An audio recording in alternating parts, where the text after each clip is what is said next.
Allô, mon nom est Patrice Sergerie, votre conseiller en sécurité financière. Bienvenue en ce mois de janvier 2014. Quoi de mieux que de parler de quoi?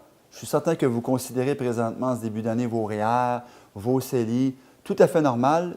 Partons l'année du bon pied. Moi, je vais me concentrer aujourd'hui plus dans mon domaine à moi de la sécurité financière et on va parler d'un véhicule de placement que vous avez intérêt à connaître et si vous le connaissez, à maîtriser davantage, l'assurance vie universelle. Savez-vous que vous pouvez utiliser un produit qui intègre autant l'assurance vie que les placements? Pourquoi on ferait ça?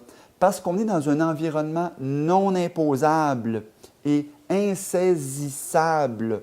Et on est non imposable autant du vivant qu'au décès. Et insaisissable si les bons bénéficiaires de droits ont été nommés selon le Code civil. C'est simple, la vie universelle. Ça consiste à, on met un prime minimum, on combine l'assurance vie, à une prime maximum, un peu comme un REER, il y a un plafond qu'on va vous déterminer selon votre âge, votre sexe, volume d'assurance vie, état de santé, etc.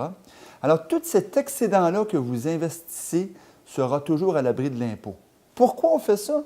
Parce qu'on peut à l'intérieur choisir une stratégie de placement. L'assureur vous permet de choisir soit des dépôts à terme garantis, soit des fonds de placement, fonds mutuels, des indices boursiers, un amalgamement de concepts comme vous faites peut-être dans vos placements traditionnels, mais vous allez pouvoir le faire à l'intérieur de votre contrat parce que vous êtes non imposable tout au long de la phase d'accumulation.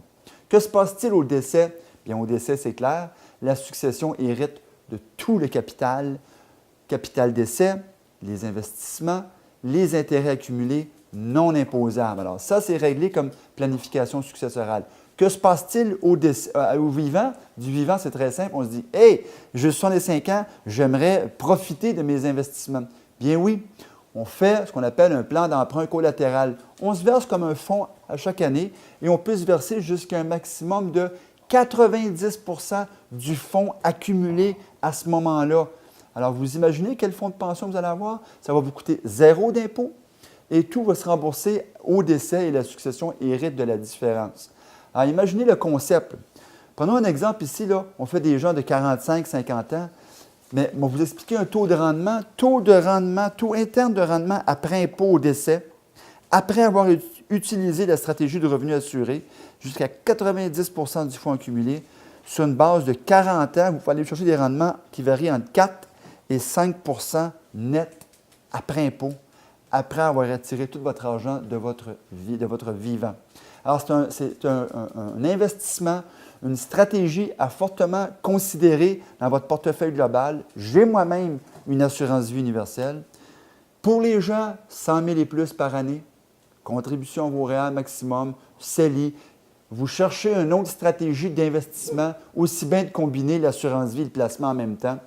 Vous avez vendu votre société, votre compagnie, vous avez encaissé vos actions, vos options et vous vous dites quel véhicule je peux avoir au-delà d'une stratégie financière traditionnelle?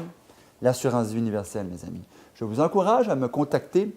Chaque cas est différent. On fait une analyse et on verra si ça s'applique très bien pour vous. Allez, à la prochaine. Bye.